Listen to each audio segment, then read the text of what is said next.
Russian officials say a Ukrainian drone attack on Moscow forced several of the city's airports to close. So far, Moscow's mayor says there have been no reports of serious damage or casualties. However, emergency services are working to clear down drones from roadways. And joining us now live from London is CNN's Claire Sebastian. Good morning to you, Claire. So what more are you learning about this attack on Moscow? Yeah, Rosemary, this is the second straight night that we've seen drones attacking Russia, including Moscow. This night, the Defense Ministry says 105 drones were shot down over multiple different regions, making it the larger of these two consecutive nights of attacks. About a dozen airports had to temporarily introduce flight restrictions, including 4 in Moscow, so some significant disruption there. Though, as you say, damage is pretty limited. No reports of casualties in any of these regions as of yet. But I think if we look at recent commentary and at past Ukrainian drone attacks, destruction isn't always the point here, given that we had comments over the weekend from President Zelensky saying that he couldn't make any guarantees to foreign leaders heading to Russia's Victory Day celebrations at the end of this week, given that Xi Jinping, the Chinese premier, is set to arrive in Moscow on Wednesday. I think this is quite likely designed to send a message, and we haven't had anything officially from Ukraine as of yet. But look, this is one way that Ukraine can embarrass Russia, can undermine its sense of security, can undermine its efforts to use the victory celebrations to build public support for its war in Ukraine. And as Ukraine tries to, call on its allies, especially the US, to ramp up pressure on Moscow to agree not to a 3-day ceasefire over Victory Day, but to a 30-day ceasefire. This is one way, I think, that Ukraine can take matters into its own hands. Rosemary? All right, thanks to Claire Sebastian joining us live from London with that. Well, Ukraine says its troops still have a presence in Russia's Kursk region and hold a buffer zone in the border areas.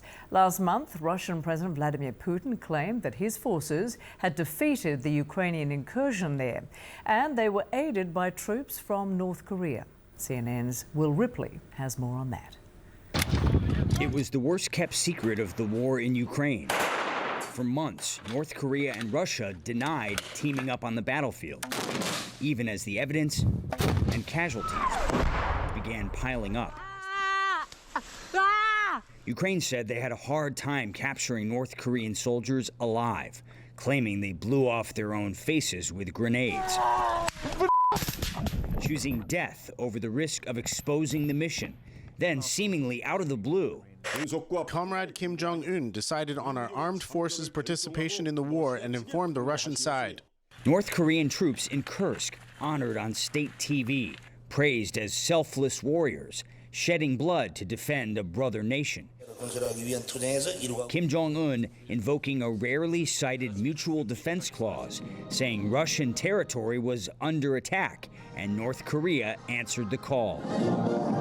What other reasons would there be for both of them to reveal this essentially at the same time? Right now, the Trump factor is perhaps paramount. They've got a strong alliance. They have some leverage. That leverage may have come at a cost. Ever since Kim and Russian President Vladimir Putin signed their sweeping military pact in Pyongyang, U.S. and South Korean officials say at least 12,000 North Korean troops have been rotated into Russia.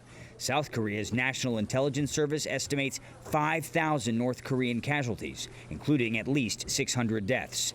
Even in a country with such restrictions on information, North Korea wouldn't be able to hide that many casualties from its people. Definitely not. And that may have been a big factor in why they had to come clean. CNN obtained handwritten battlefield notes from a dead North Korean soldier, revealing early days on the ground filled with loyalty but not clarity.